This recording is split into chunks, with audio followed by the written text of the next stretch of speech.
It is so amazing to be here in Kashi with you. It is a very surreal experience. We've visited many amazing places that hold very significant spiritual powers and energies.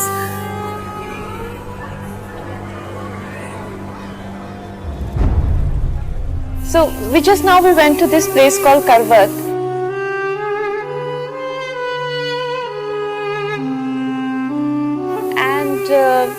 And it is a very disturbing place. They've taken off the saw.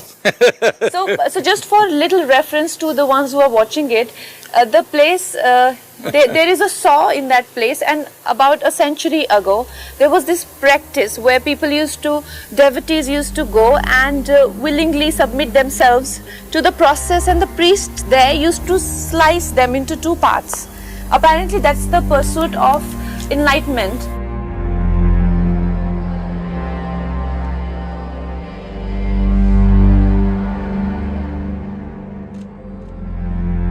There are religions where people literally pull out, like literally, with their nails, pull their hair out of their scalp. I've, heard about Buddha going through extreme practices to attain enlightenment. Why? I won't call it pain, because it is beyond pain. There is sadism in this. No. Why is it important for spirituality? Let's not jump into conclusions so easily. Pulling hair maybe because there was no barber around, they had to keep their head bald. No, they still have those practices. Yes, I know. That's a different matter. There are certain processes where they want to go beyond pain and pleasure, because pain and pleasure are very related in our sensory system. The same sensory process creates pain and pleasure. To transcend that, people do certain things, that's a different matter, that's mortification, not sadism. Well, what you see in Karvat is not mortification and definitely not sadism.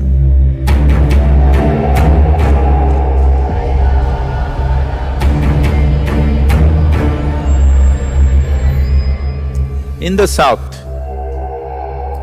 this must be addressed carefully, because people will misunderstand and think, as you already put the word sadism in the question. In the south, the Siddhas and yogis, when they came to a certain level of… you've heard of Ramakrishna Paramahamsa? Yeah. So, when he went to his guru, Totapuri, he saw Ramakrishna as very close but kind of entangled in his own emotions about Kali. And stuck there. So he took a piece of glass and slashed his agna or his forehead. And that was the moment he realized. And you heard of Zen masters cutting off a finger, this, that, those kind of things. But this is a more scientific approach. When I say… Which one is more scientific? Karvat We one? went to Karvat, yes. So in the south, the yogis, when somebody came to a certain level of attainment and were stuck in something, they would locate your sahasrara, take a nail and slowly tap it in. I'll tell you. If you do not know this, except for the skin, beyond that there is no pain. Brain doesn't have sensory stuff.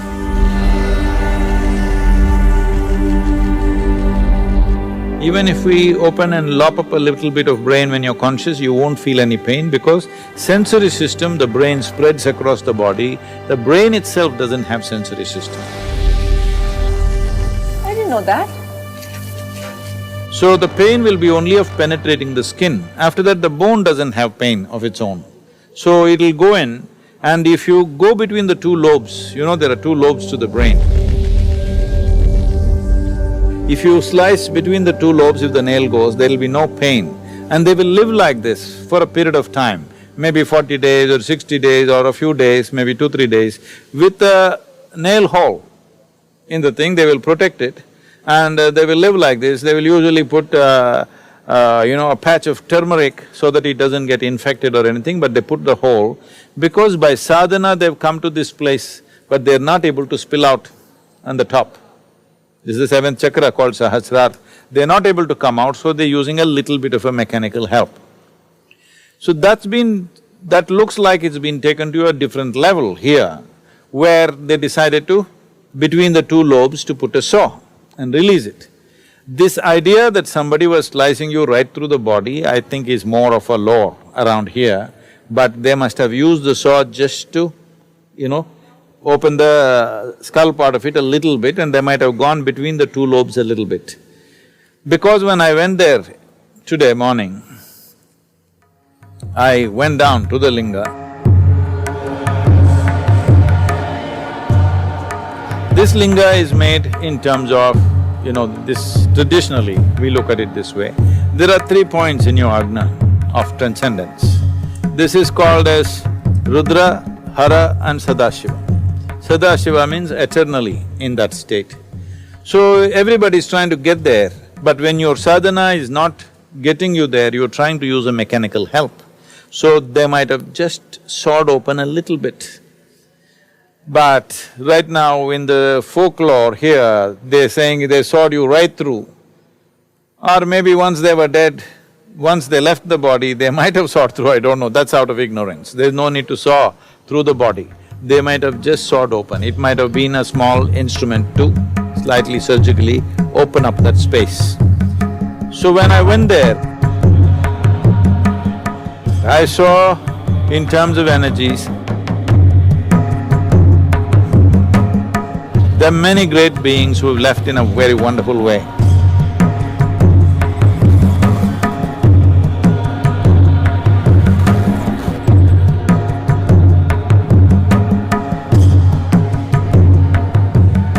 But post that, it just probably became just a ritual. All kinds of people thought this is a good way to die. It's like, in the south, even now this practice is there, maybe even in some parts of North India.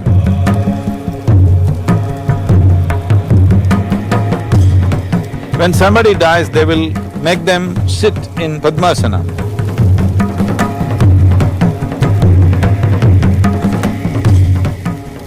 I've seen them doing this for the dead body. They have never practiced Padmasana in their life, so they are not able to go there. Plus, the rigor mortis has happened, body has become stiff. They'll actually break the pelvic bone and get him into Padmasana, man or woman. So you will see dead bodies sit like this with a backrest, and when the funeral goes, they will sit like this and go. That guy never sat like this in his life. But now this has happened because they saw sages and saints sitting like this and leaving the body. So they thought their grandfather, their father, whoever dies in their family must live like this, but he didn't live like this, but at least to the society, he left very well. So I want to ask you, when I saw you there, compared to any other place, you seemed very affected.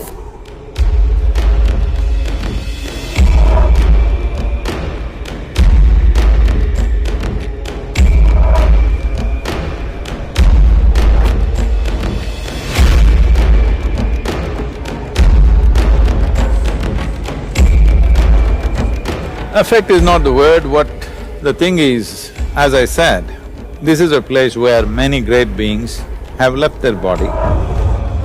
They've left their imprint, it's powerful.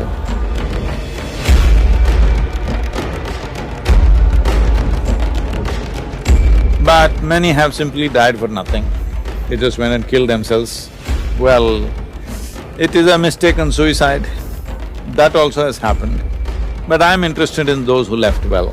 Their footprint is strong.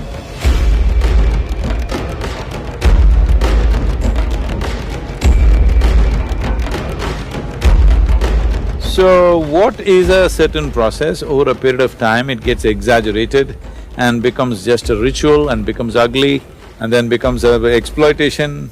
Now we want to kill you, so we say we want to liberate you and slice you through. All kinds of nonsense might have happened, I don't know. I'm just saying these things happen in the society. If you start one process, after some time, out of ignorance or out of deception, people become more and more exploitative about the same thing. But it's a phenomenal process in terms of people knew exactly how life functions in this body and they know how to liberate it, what to do with it, everything.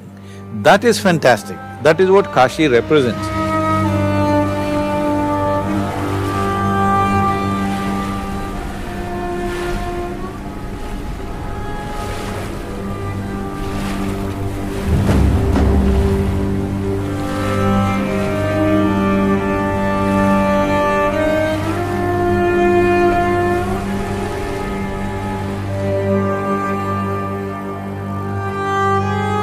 Sadhguruji, so in this temple, no one is allowed to go down or touch the linga, ladies especially not. Now I've opened it up for all of you. Hanji. So, now I've spoken to the family who's managing the temple that, see, the temple is built in such a way that it is only for a very profound seeker, okay? So I said if tourists come, let them see from where they're seeing right now. But if reasonably spiritually oriented people come, let them come to the next floor. And only those who come with a certain level of sincerity set up, they asked me what, so we said we'll set up some kind of norm that if you want to come, this is how you come. If they come, they can go down. So I said we should open it, there's no point simply keeping it closed. Keeping it closed has a certain this thing because people, only genuine seekers must go there, that's the idea. Not that people should not go there. Casual people need not go into such an intense space. It can harm them if they do. See, if you eat food that your stomach is not ready for, you will have indigestion. So it may be good for somebody else, but what is good, when you're not ready for that goodness, it can be a lot of trouble. So it is unnecessary to move energies in a certain way when people have no such intention in their life. They just want to live well, but now they're going into Karvat temple. No, this is for people at any cost they want to attain. So that's a different, totally different inclination in an individual person.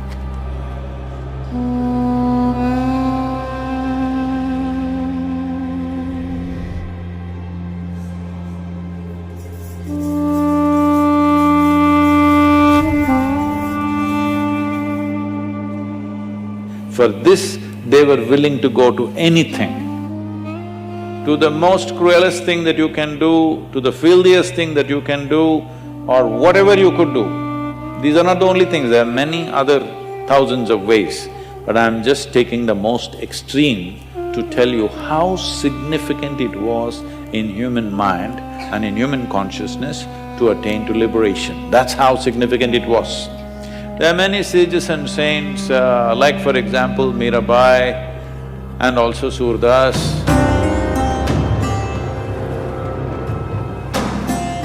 Mirabai threatens Krishna, if you don't come, I will go to Kashi Karvat. She's threatening him, if you don't appear for me, I'm going to go and cut myself with a saw.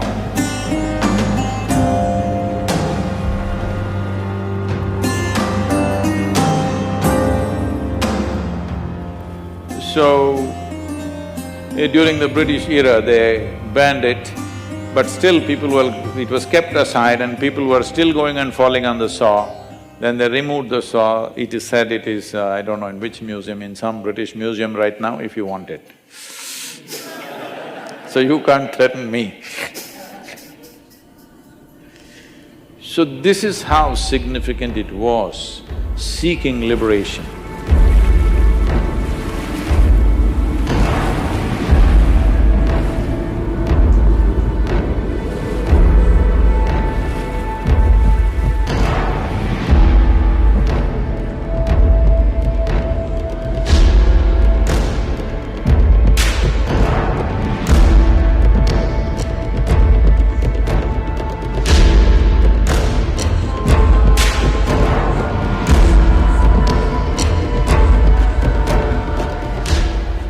that brings me to another question.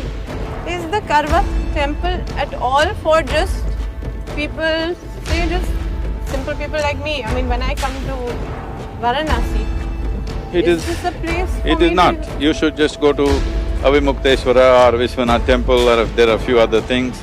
If you're just looking for well-being in life, you don't have to go to Karvat temple.